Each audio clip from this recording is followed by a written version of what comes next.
A FENATEMA apresenta Curso de Formação Política e Pensamento Político Brasileiro.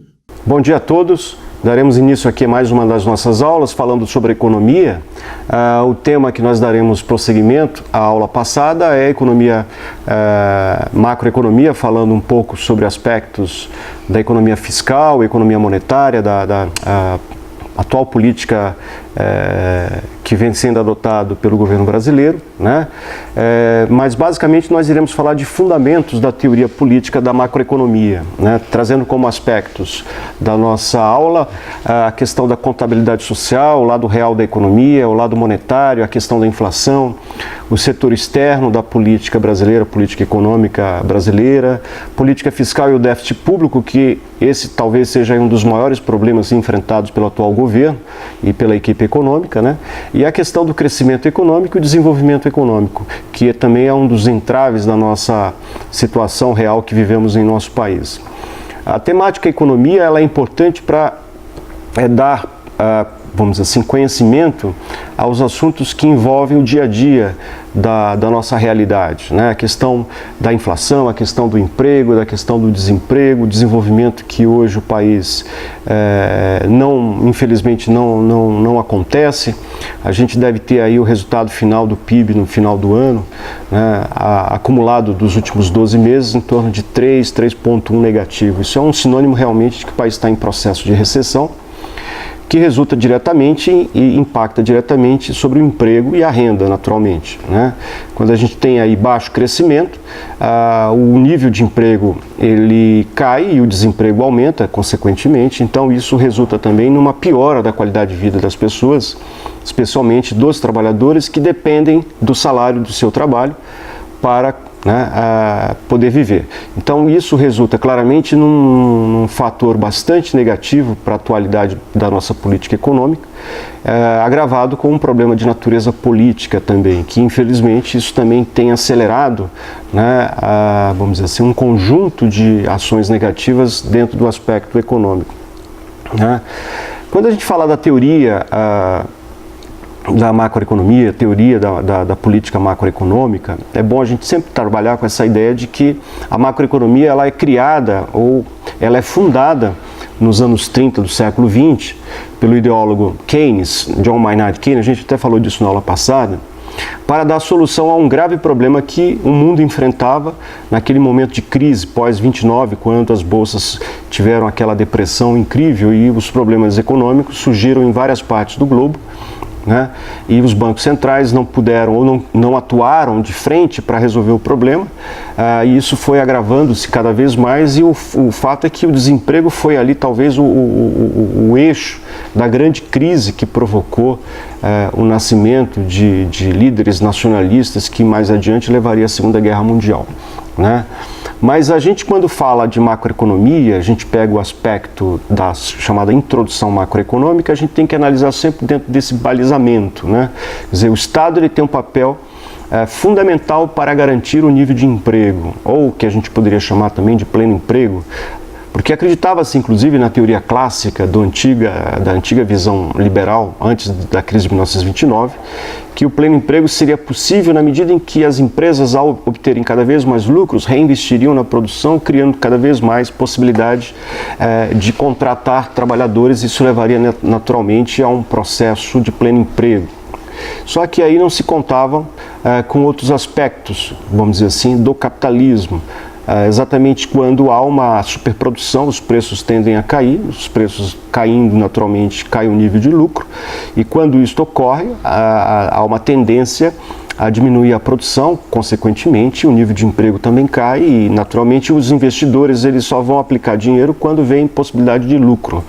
Então isso cria um processo negativo e é isso que gera crises e infelizmente, né, com consequências ao nível de emprego.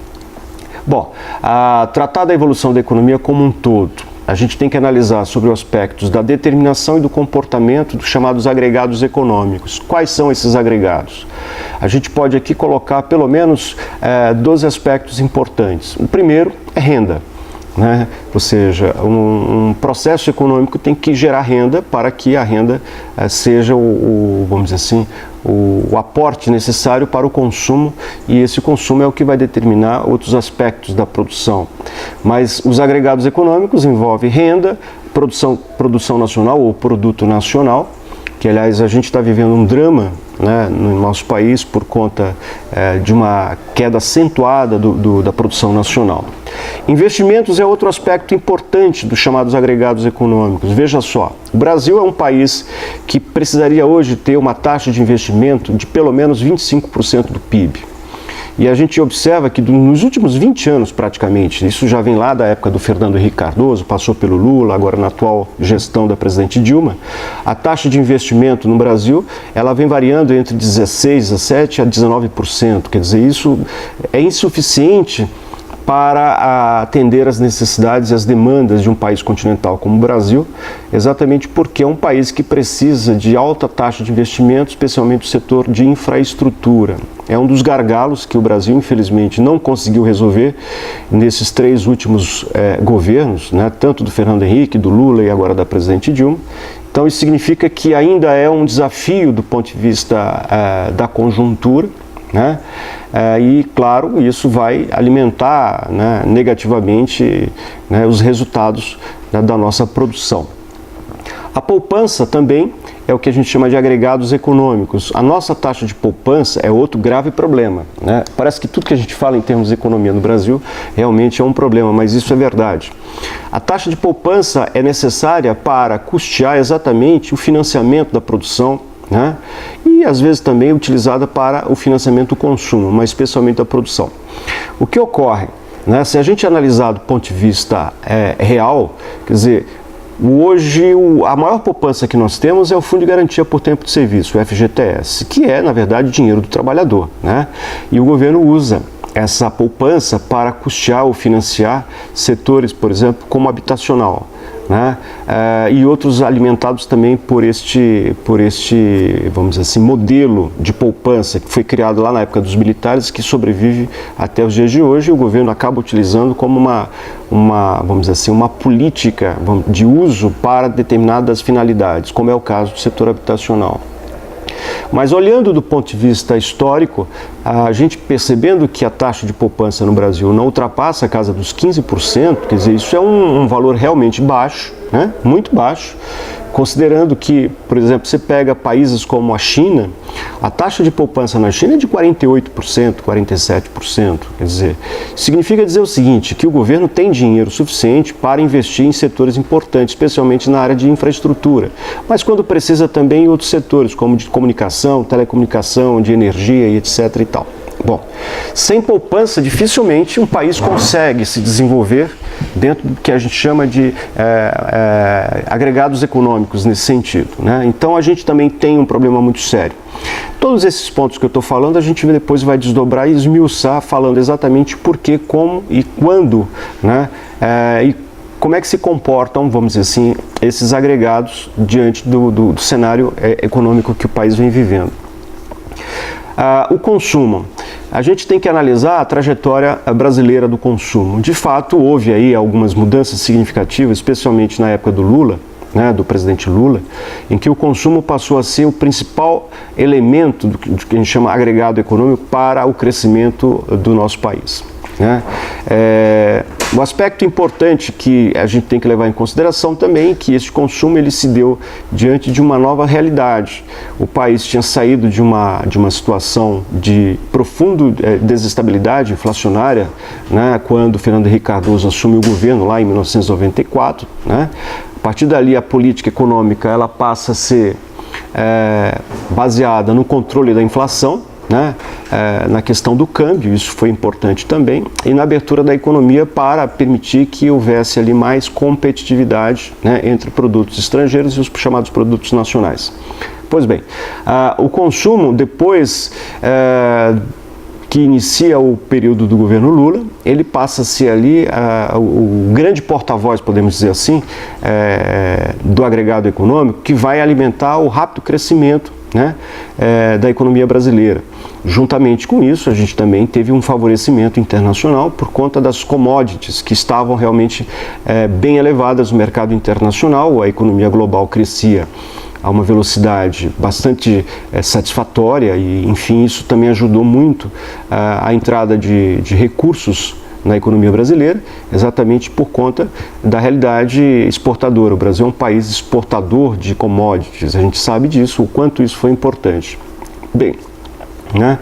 A política baseada no consumo como um agregado econômico para o crescimento deu certo até um certo momento, né? Foi importante para o crescimento, milhões de brasileiros tiveram acesso a bens de consumos duráveis, o que permitiu, né, uma melhora considerável, especialmente no quesito, né, condições materiais dessas famílias, tendo acesso ao crédito, tendo acesso a serviços e bens e serviços que antes não eram possíveis.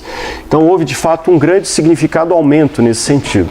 Nesse sentido a gente pode dizer que o governo Lula teve muito sucesso, porque os resultados acabaram sendo importantes para uma transformação no cenário econômico brasileiro. A partir de 2008, com a crise ocorrida lá nos Estados Unidos e com o agravamento do sistema financeiro internacional, o modelo parecia dar sinais de que estava esgotado e era preciso haver uma mudança de rumo na política econômica. O governo insistiu naquele modelo, porque era um modelo que tinha dado certo, mas que já dava sinais de esgotamento. Mas havia ali a necessidade de eleger o candidato do governo. Foi mantida a política baseada no consumo como fomento para o chamado agregado econômico, né, do sistema implantado pelo governo. E aí a Dilma foi eleita em 2010, né, assume o governo em 2011, e eu acho que aquele momento ali, já que havia um pragmatismo do ponto de vista político, era o momento de realmente mudar a política econômica brasileira, né? Insistiu-se nesse mesmo modelo que tinha sido criado pelo governo Lula e, infelizmente, né, os sinais já apontavam que havia ali um grave erro. Ali não era nem uma questão mais de pragmatismo, era um erro que poderia, né, trazer sérias consequências que a gente infelizmente está vendo nesse momento, que é o endividamento das famílias, especialmente o endividamento do Tesouro Nacional, que geraria um problema de ordem fiscal, que poderia parar a economia e gerar esses transtornos, esses graves problemas que hoje o país vem vivendo, infelizmente. Pois bem, né? Eu estou falando isso porque também a gente vai detalhar o que significa consumo, o que isso representa em termos de crescimento econômico, como é que a macroeconomia se comporta diante dessa questão. E também quando a gente fala de consumo, é importante dizer que esse consumo ele pode também se dar através das compras do governo. O governo, para quem não sabe, responde por 22%, 23%, né, do PIB brasileiro. Ou seja, qualquer alteração do governo nessa questão também mexe com o crescimento do PIB. Por exemplo, o relatório que saiu recentemente sobre o crescimento do terceiro trimestre, que foi negativo de 1,7, dá exatamente a contabilidade. A Petrobras exatamente tem um papel importante, porque ela, como a grande, maior empresa da América Latina, ela respondia por uma parte significativa do crescimento do PIB. Naturalmente, quando ela passa por um problema de ordem econômica, né, estrutural e também conjuntural, isso afeta também toda a cadeia produtiva, né? Então o consumo é uma coisa ampla, geral, não só das famílias, do consumidor, né, mas o consumo, por exemplo, do governo e das próprias empresas que também, né, precisam investir e reinvestir em seus negócios. Preço, nível geral dos preços, que envolve a questão inflacionária, né? O problema do Brasil é que nós estamos vivendo aí o que a gente chama de estagflação. O país não cresce e gera inflação. Por quê? Porque o governo, infelizmente, continua gastando mais do que pode. Se a gente pegar os dados recentes do último trimestre, que traz, né, que o IBGE nos mostra e que traz uma queda de 1,7% do PIB, todos os segmentos da economia tiveram queda, todos. Inclusive do próprio agronegócio, que era o único que resistia a esses movimentos oscilantes da economia. Mas mesmo assim, a gente viu um curioso dado. O governo teve um crescimento de 0,3%, né, nos seus gastos. Ora, parece pouco, mas no momento em que todos os setores da economia são atingidos fortemente por esta crise, em que se vê, por exemplo, uma redução gigante, como o caso da indústria, que teve uma queda nesses últimos anos de quase 12%, o setor do agronegócio, o setor de serviço, a despesa das famílias também tiveram uma queda de 1,6%, considerando que isso representa aí algo em torno de cento e tantos bilhões, né, em termos de queda do consumo, não é pouca coisa, né, ao longo desse período, né? Enfim, a gente vê apenas o governo gastando mais do que arrecada, ou seja, o governo não está fazendo o dever de casa, continua gerando demanda, e uma demanda que acaba criando um processo inflacionário, e esse talvez seja um dos grandes gargalos que nós temos que enfrentar, né? E atualmente o Banco Central, que atua dentro da macroeconomia com a que a gente chama de política monetária, atua controlando a inflação através de medidas conservadoras, né? Que é o aumento da taxa de juros, o que implica, né, custo do dinheiro, ou seja, as famílias terão mais dificuldades, os empresários terão mais dificuldades de conseguir dinheiro, seja para consumo, seja para investimento, por conta do custo do dinheiro. Tomar dinheiro emprestado no Brasil é algo muito caro, né? Então isso acaba freando, de fato, a economia. Também é um dos responsáveis pela crise que nós estamos vivendo. O emprego, sem dúvida alguma, é aquele que mais é afetado diante do quadro e do cenário que nós estamos vivendo neste momento. Significa dizer o quê? Que numa economia oscilante, em que ela tem resultados tão pífios, tão negativos como a gente tem vivido neste momento, com uma previsão de uma queda de 3,1%, 3,2% no PIB, isso é muito grave, né? A estimativa é que este ano o índice de desemprego atinja a casa de quase 10%, é muito alto, né? Entre jovens, por exemplo, o desemprego já bate a casa dos 22%, 23%. Isso significa que o país está vivendo um momento muito ruim, muito negativo, diante de um cenário com pouca expectativa de melhora. Há uma possibilidade de que essa crise se estenda aí pelos próximos 2, 3 anos, então isso significa que nós estamos numa recessão, não técnica, mas uma recessão de fato, né?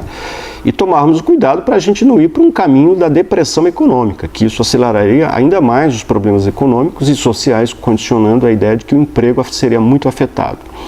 Bom, do ponto de vista dos resultados do emprego, a estimativa é que este ano sejam fechados aproximadamente 1,9 milhões de postos de trabalho e seja contratado em torno de aproximadamente 600, 700 mil empregos, o que significa que nós teremos um déficit de aproximadamente 1,2 milhões de desempregados. Quer dizer, a perda de 1,2 milhões de trabalhadores que perderam seu emprego é algo realmente muito sério, né? E isso vem no conjunto dos graves problemas que o país está enfrentando, né? E com uma expectativa muito pessimista do ponto de vista do quadro que a gente está vivendo em razão da crise política, né? Que dá, né, fôlego para o agravamento da crise econômica, infelizmente. Então, desses agregados econômicos, numa crise conjuntural, né, e estrutural como a gente está vivendo, a relação emprego-desemprego é muito impactante do ponto de vista do desemprego. Naturalmente, quando você tem uma economia crescendo, o desenvolvimento também se dando diante do próprio crescimento econômico, o nível de emprego aumenta, a renda aumenta, tudo melhora do ponto de vista dos resultados. Quando ocorre o contrário, é desemprego que acaba sendo um dos grandes, vamos dizer assim, fatores negativos do conjunto dessas medidas, né? O estoque de moeda. Do ponto de vista do estoque de moeda, aí a gente pode dizer que o governo brasileiro está numa situação até de certa forma confortável. O governo brasileiro tem hoje um estoque de aproximadamente 390 bilhões de dólares, né, que o Banco Central ele manteve a prioridade de ter essas reservas, né, como garantia para evitar especulação mais acentuada na moeda brasileira, né? Mas mesmo diante dessa situação a gente viu e a gente está vendo o quanto o real está sofrendo para manter-se dentro de um cenário razoavelmente competitivo, né? Nos últimos 12 meses, a moeda brasileira saiu de um patamar de 2,1, 2,2 para quase 4. Tivemos casos aí de semanas que chegou a quase 4,3 dólares, né? $1 para cada 3 reais. Isso significa que houve uma desvalorização muito forte da moeda brasileira. O Banco Central vem atuando, né, fazendo operações de que a gente chama de swap, né, vendendo à vista, dólar à vista, né, para evitar uma especulação e, é claro, uma pressão maior à moeda brasileira. A taxa de juros é talvez aí um dos grandes problemas que a gente tenha que enfrentar, né, porque o Banco Central ele usa a taxa de juros, sem dúvida, como principal meio, né, para evitar o aumento inflacionário. Há expectativa, inclusive, de que o Banco Central, na próxima reunião do Copom, que ocorre a cada 45 dias, né, tenha que aumentar os juros novamente. Isso sinaliza para uma condição de agravamento da crise, né? Porque você não consegue crescer uma economia, aliás, ela está em decréscimo, e ainda assim, né, a manutenção da inflação ela continua. O governo ele vai atuar, né, fortemente na repressão desses elementos, né? Entende-se que a taxa de juros deva ser também, né, o principal articulador para evitar que a inflação ela perca o controle. O problema maior aí é que grande parte dos serviços oferecidos à comunidade, à sociedade, são administrados pelo governo. Veja o caso, por exemplo, dos pedágios, da conta de água, da conta de luz, da conta de telefone, conta de gás, etc, etc. Então, a gente tem aí, no mínimo, né, uma memória inflacionária que é sempre jogada para o futuro, né? Quer dizer, você acaba criando um problema muito parecido com aquele que nós tínhamos lá nos anos 80, né? Da chamada indexação inflacionária, que permite que a gente, no mínimo, mantenha uma taxa semelhante ao ano anterior. Ou o governo muda a sua forma de administrar essa questão, e aí a gente tem que ter claro que sem a redução das despesas públicas isso não será possível, ou a gente vai continuar nesse momento ruim, né, de baixo crescimento, alto índice de desemprego, aumento da dívida pública e com inflação alta, né, e, é claro, com taxa de juros elevado. Então aí você tem todos esses conjuntos de elementos que fortalecem, sobretudo, né, a situação negativa que a economia está atravessando neste momento. Bom, balanço de pagamento, aí temos que analisar sobre a perspectiva, né, da entrada de capital, a questão, né, também do balanço comercial entre importação e exportação, enfim, o dinheiro que o país precisa reservar para pagar a sua dívida com juros, né? Enfim, quando se fala de balanço de pagamento, a gente tem que analisar vários componentes para entender o fechamento das contas no final do balanço de um ano de um governo, né? Vamos também detalhar sobre os aspectos técnicos, vamos dizer assim, do que significa balanço de pagamento. Taxa de câmbio, né? Esse talvez aí seja um dos componentes que para alguns é importante, para outros acaba sendo de fato um problema, né? Imaginemos, por exemplo, empresas que precisem ou que precisam importar insumos, matéria-prima para confeccionar suas mercadorias em território nacional. Atualmente, se você tem um câmbio desfavorável, no sentido de, vamos dizer assim, ter uma moeda estrangeira como o dólar muito valorizada, a importação se torna cara, né? O que pode prejudicar os negócios internamente aqui em nosso país para esses setores que dependem de uma moeda mais competitiva, né? Agora, também é importante saber que se parte dos insumos que são utilizados na produção nacional são importados, significa que se há o aumento do dólar, né, esses produtos vão se tornar mais caros, isso vai ser repassado ao consumidor. Então significa dizer que também nós estamos importando inflação, né? Por um lado, esse, sem dúvida alguma, é um problema, né? Importar inflação em razão do aumento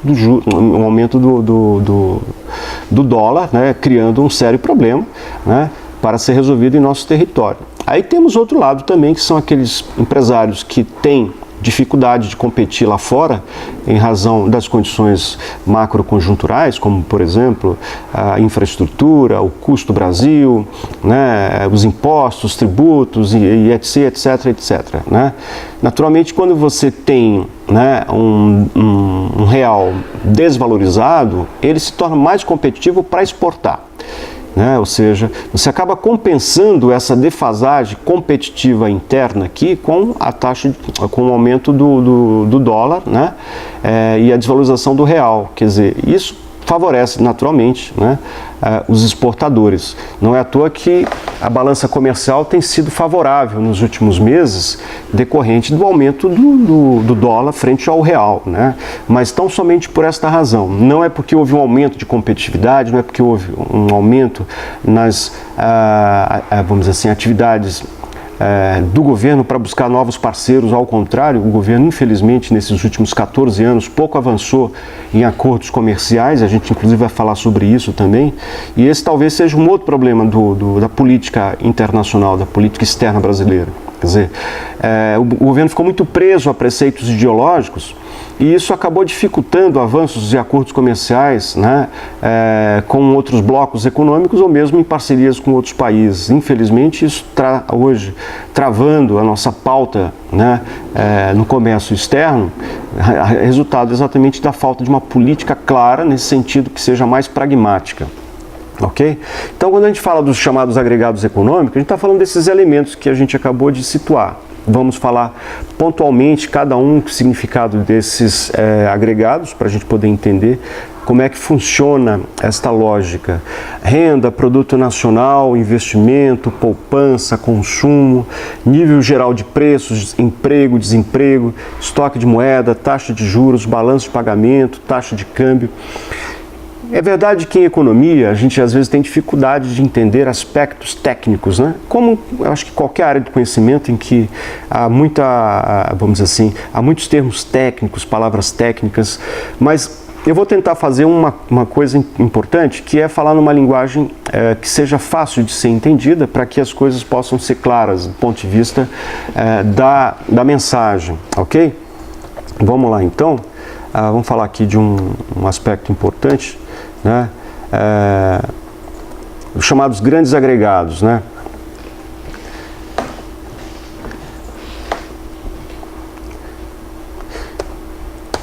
Bom, eu tinha falado aqui recentemente sobre a questão da política fiscal, acho que foi na aula passada que a gente comentou sobre isso, né? Dando exemplo, por exemplo, daquele período em que o governo Lula ele usou a renúncia fiscal para evitar que o desemprego aumentasse no Brasil decorrente da crise de 2008 e que se repercutia já em 2009. Né? Naquele momento, o ministro da Fazenda, se não me engano, Guido Mantega, né, ele anuncia uma série de medidas para a população, através dos meios de comunicação, dizendo que o governo tinha feito um acordo com os empresários e com os sindicatos de trabalhadores para manter o nível de emprego e evitar que a crise chegasse aqui com força.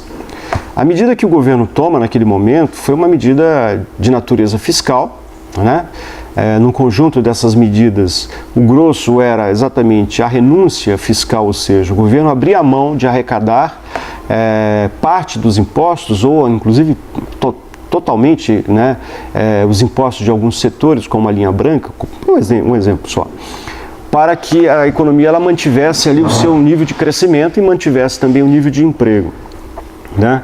Então, aquela medida que o governo tomou foi uma medida de natureza cautelar, né? Ou seja, o governo estava ali buscando fazer uma política que mantivesse o controle do nível de emprego para evitar que a crise chegasse forte no Brasil. Não é à toa que o Lula propagandeava, né, de que aqui no Brasil apenas havia uma marolinha fácil de se resolver, né, em razão das condições objetivas e positivas que estavam aqui em nosso cenário naquele momento. De fato, a política ela teve resultado, né?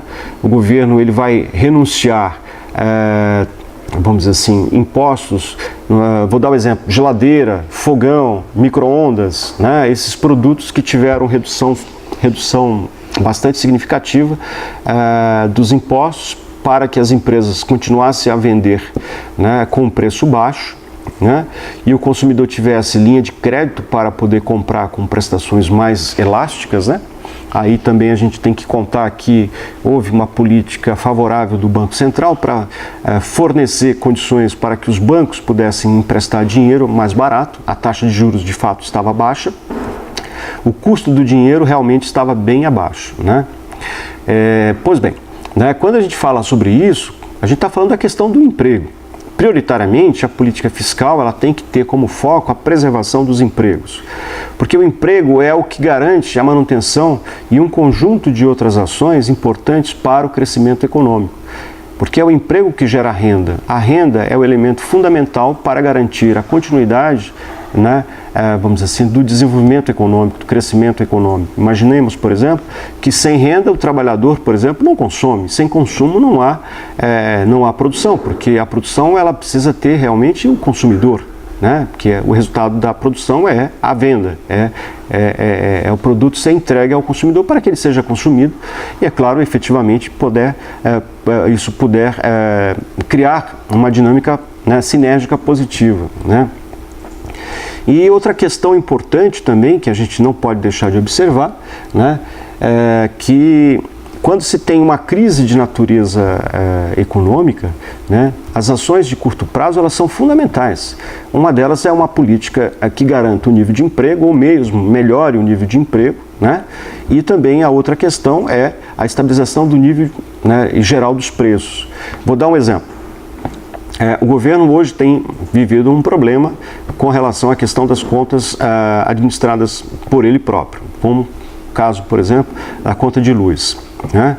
A conta de luz tem sido talvez um dos grandes, vamos dizer assim, bicho-papão desse aumento inflacionário. Se a gente pegar, por exemplo, nos últimos 12 meses, né, não diria 12 meses, a partir de fevereiro para cá, naturalmente, nós tivemos situações em algumas regiões que o aumento foi de quase 90%. Quer dizer, imaginemos que isso tem um peso, sim, na cesta de despesas da família, né? Uma família que, por exemplo, gasta algo em torno de 3, 4, 5% do seu orçamento para a manutenção do custo daquele serviço, significa que ele vai ter que reservar um valor adicional, 10%, vamos dizer assim, da renda da família. Se não houve aumento na renda e houve aumento da despesa, naturalmente a família está empobrecendo, né? Ou ela está se endividando mais ainda. Isso gera um problema, naturalmente, né?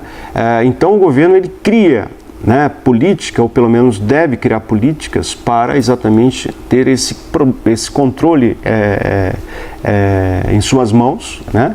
Ou seja, porque a inflação ela afeta principalmente o trabalhador, né, principalmente o pobre. Por quê? Porque geralmente quando você tem um processo inflacionário e você está capitalizado, você pode naturalmente se proteger. Você investe o seu dinheiro em títulos de tesouro, em renda fixa, capitalização. Você tem vários instrumentos financeiros onde você se protege, né, da perda, da desvalorização do dinheiro.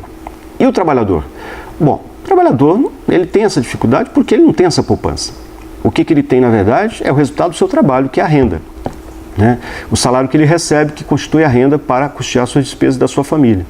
Então, se ele depende desse salário, ele espera um mês para poder ter esse salário, para poder pagar, né, e saldar seus compromissos.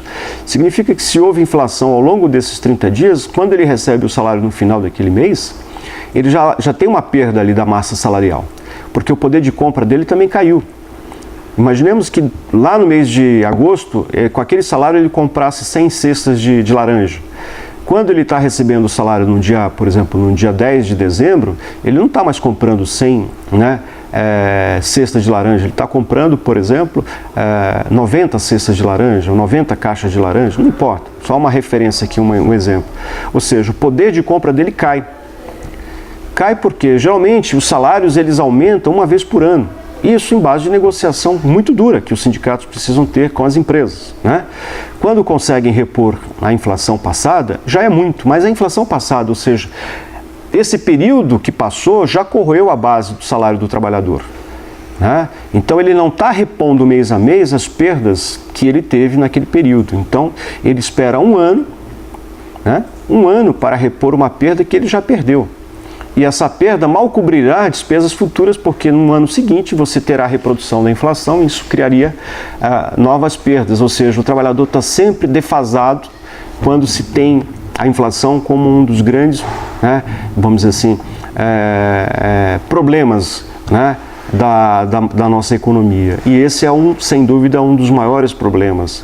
A inflação ela empobrece o trabalhador, ela ela faz com que o trabalhador tenha de fato uma perda significativa do seu ganho, naturalmente, e isso vai afetar a economia como um todo, né? Porque hoje a gente sabe o quanto, sobretudo a classe média, e a gente fala da classe média, né, classe C, vamos colocar assim, ela tem peso no fator econômico e no crescimento econômico, naturalmente, né? Quando a gente fala de teoria e política macroeconômica, do ponto de vista introdutório, então a gente pensa assim, né? Na teoria macroeconômica, a curto prazo, dois grandes eixos que precisam ser observados. Primeiro, é a questão do desemprego e segundo, é a estabilização dos preços. Aí a gente tem atuação forte na política fiscal e também na política monetária. Do ponto de vista de longo prazo, para o desenvolvimento econômico, é importante pensar dois grandes importantes, né, eixos articuladores também. De um lado, o progresso tecnológico, de outro, a política industrial. Vamos lá. Um país como o nosso, né, que tem seríssimas dificuldades de entender que sem investimento em conhecimento, em educação, não educação qualquer, né, essa financiada pelo governo para custear essas grandes empresas capitalizadoras de recursos públicos, estou falando dessas instituições privadas de ensino superior, né, que recebe muito do governo e oferece muito pouco para a sociedade. Isso eu posso falar até com certa propriedade. Não é número de alunos matriculados no ensino superior que define a qualidade do ensino no Brasil, ao contrário, né? A qualidade se faz com investimentos em professores qualificados, em equipamentos adequados, em laboratórios. Há uma matriz curricular moderna, capaz de dar e atender, né, aquilo que é necessário para formar um bom aluno, como, por exemplo, oferecer aquilo que nos chama de competências, habilidades, para quando ele sai da universidade ou de uma escola técnica, ele possa ter ali as qualificações e as competências necessárias para executar o seu trabalho. Sem isso, fica apenas um discurso. Bom, o Brasil ele avança muito pouco do ponto de vista tecnológico. E por quê? Porque nós não temos uma política efetiva, né, que valorize a tecnologia. Vou dar um exemplo. Os Estados Unidos investem por ano algo em torno de 7% do seu PIB em inovação tecnológica. Bom, vamos considerar que os Estados Unidos têm um PIB de quase 17 trilhões de dólares. Se a gente colocar algo em torno de 7% disso, a gente está falando de mais de 1 trilhão de dólares por ano em tecnologia, né? Não é à toa que as grandes ideias, as grandes empresas, né, os grandes avanços tecnológicos saem de lá, né? E a gente não pode querer não observar isso e entender que isso de fato é um diferenciador enorme, né? Bom, e a realidade brasileira? Bom, segundo dados conseguidos através de informações do próprio Ministério de Ciência e Tecnologia, o investimento no setor é de 0,03% do PIB, né? Significa dizer o seguinte, significa dizer que o Brasil nunca vai avançar em razão exatamente de não ter uma política adequada para esse setor tão importante, sobretudo no mundo em que a tecnologia ela está à frente de tudo, né? Sem tecnologia a gente não consegue avançar na organização do trabalho, na organização, vamos dizer assim, da própria realidade socioeconômica, política, porque esses instrumentos tecnológicos nos permitem, vamos dizer assim, perceber e entender, organizar, ter melhores resultados em todos os campos da atuação humana, né? Na saúde, inclusive, na medicina, na pesquisa, na biotecnologia, no meio ambiente, enfim, na automação, né, na questão dos poluentes e etc, etc, etc. Portanto, um país que não investe em tecnologia, né, está fadado ao fracasso. E, infelizmente, eu tenho observado que nesse aspecto o Brasil está muito longe, né, de ter bons resultados. Eu não falo nem se comparar aos Estados Unidos, mas comparar com economias equivalentes, né, que investem no mínimo 5, 6, 7, 10 vezes mais do que nós investimos em tecnologia. Essa é uma realidade. Outro aspecto também, né, que nós estamos vivendo, isso talvez seja um dos problemas que pouco se dá importância, ou se dá importância não se resolve, que é a política industrial. Desde os anos 90, já é visível que o Brasil vem perdendo significativamente, né, a participação da indústria na economia. Naturalmente, isso tem ocorrido em outros países também, né? Na verdade, quando a gente percebe que as tecnologias elas têm sido importantes para melhorar a produtividade do setor industrial, muitos empregos foram sendo deslocados do setor da indústria, né, que é o chamado setor primário, para outros setores, como setor secundário ou mesmo terciário. Mas isso não significa dizer que seja por falta de uma política industrial. Há apenas uma mudança na estrutura da economia daquele país. O nosso problema talvez seja um pouco diferente. O Brasil visivelmente vem sofrendo, né, no setor industrial por falta de uma política que garanta, no mínimo, né, um setor mais competitivo, né? Então, se a gente analisar do ponto de vista da sua participação, em menos de 30 anos, nós tivemos uma perda de em torno de 23, 24, 25% da indústria no PIB para algo em torno de 11%. Né? Ou seja, qual é a participação da indústria hoje no PIB brasileiro? Não passa disso. Significa dizer o seguinte, que houve de fato uma deterioração da indústria nesse segmento nesses últimos 30 anos? Sim, houve. Mas houve também, claro, um reajustamento, ou seja, um ajuste no sistema econômico, né, na organização da produção, aonde o setor de serviços, o setor financeiro avançou e o próprio agronegócio, né, sobre bases que antes eram propriamente industriais. Mas ainda assim, se a gente analisar do ponto de vista da configuração dos resultados, a cada ano a indústria ela vem perdendo força, né, e ela vem inclusive tendo um resultado negativo no que diz respeito, né, ao desemprego. Se a gente olhar para o cenário brasileiro, é um dos setores que mais hoje desempregam no Brasil, né, é o setor industrial. Em escala, vamos dizer assim, em massa, né? A gente pode ver o setor automotivo, mas outros setores também a gente pode perceber esse movimento, né, de autopeça e etc, etc e tal. Setor de calçado, setor de confecção e por aí em diante. Ou seja, é preciso entender que sem uma política industrial adequada à nova realidade, o conjunto da realidade global, no que diz respeito à competitividade internacional, a necessidade, vamos dizer, de reformular o parque industrial, de criar uma política de dinamismo, né, com investimento em novas tecnologias, com agregados importantes no que possa melhorar o processo competitivo do setor industrial, claramente a gente terá dificuldade para manter, né, o setor industrial dentro de uma importância que sempre teve, né, ao longo da sua história. Então, a gente olhando para o cenário brasileiro, a gente vê nitidamente que a política industrial brasileira, ela nas últimas 2 décadas, por exemplo, ela vem sofrendo fortemente, né? E isso, é claro, vai afetar o nível de emprego, sem dúvida, né? Bom, então, dentro das chamadas metas de política macroeconômica, né, o importante é manter o que a gente chama de alto nível de emprego, estabilidade dos preços com combate direto à inflação, né, a distribuição de renda socialmente justa. Aí a gente tem que analisar sobre o aspecto da realidade brasileira, né, distribuição de renda socialmente justa. Em tese, a distribuição de renda ela pode se dar por vários meios, entre os quais a gente pode falar do salário. O salário é importante. Um salário digno, um salário compatível com a realidade produtiva e econômica é também um fator, né, de agregado para criar as condições de uma sociedade mais justa. A distribuição de renda ela não pode se dar apenas através de transferência direta ou indireta. Ela pode se dar também através de uma política nacional de valorização dos salários e, portanto, da renda.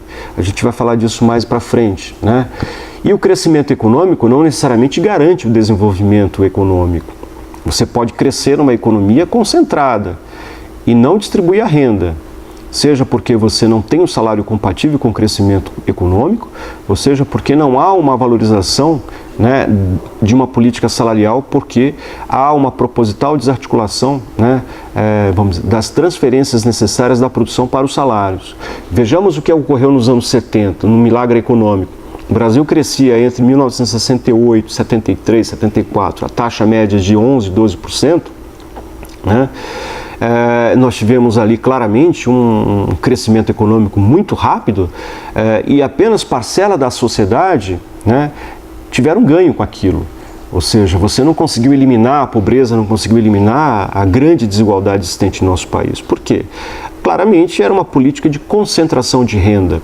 Então, o crescimento econômico ele tem que estar ligado também a uma política de distribuição de renda, né? Uma política que incorpore a valorização do trabalhador, do salário, da renda, da participação, dos lucros da empresa, né? Para que este crescimento econômico seja também um crescimento da renda do trabalhador e, portanto, criando condições para o desenvolvimento econômico, né? E a política de estabilização, ela resulta exatamente num conjunto desses elementos que darão, né, possibilidade para dar, né, o desenvolvimento necessário e adequado vamos dizer assim, ao desenvolvimento do país, né? Mais uma vez lembrando que a macroeconomia ela é resultado da criação da obra do John Maynard Keynes, Teoria Geral do Emprego, do Juro e da Moeda, que foi publicado no ano de 1936. É verdade que os artigos já escritos nos anos 20, lá da década de 20, no século 20, já prenunciavam a possibilidade de uma grave crise do capitalismo decorrente do que estava acontecendo naquele momento. Keynes ele já conseguia visualizar o que estava acontecendo, né? E aí veio a crise de 1929, 1930, 31, 32, agravado pelo problema da não interferência do Estado nas economias, né?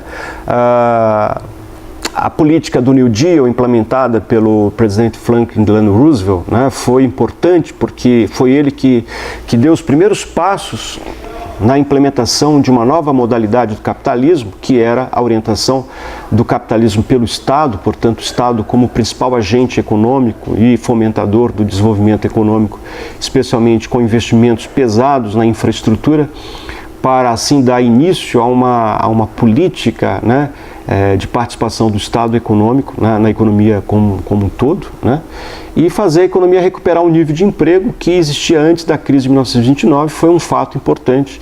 E a partir dos anos 50, sobretudo depois da grave situação que foi a Segunda Guerra Mundial, o mundo teve que se recompor, se reconstituir, foram criadas ali os instrumentos de política internacional, de economia política internacional, criando, por exemplo, leis para regulamentar, né, o mercado internacional no quesito comércio, né? Foi criado o GATT, foi feita a política de Bretton Woods, os acordos comerciais. O GATT, para quem não sabe, né, é hoje o que significa a OMC, a Organização Mundial do Comércio, né? Mas isso foi alterado, se não me engano, em 1994, mudou a sigla, mas é o equivalente, né? É uma palavra inglesa, enfim, é uma sigla em inglês, por isso que chama-se GATT, hoje é a OMC, Organização Mundial do Comércio. Depois, inclusive, vai falar sobre isso para entender qual é o papel desse organismo, né, na chamada política de comércio internacional. A gente vai dar uma parada agora para o intervalo, né? Em seguida a gente retoma a aula, ok?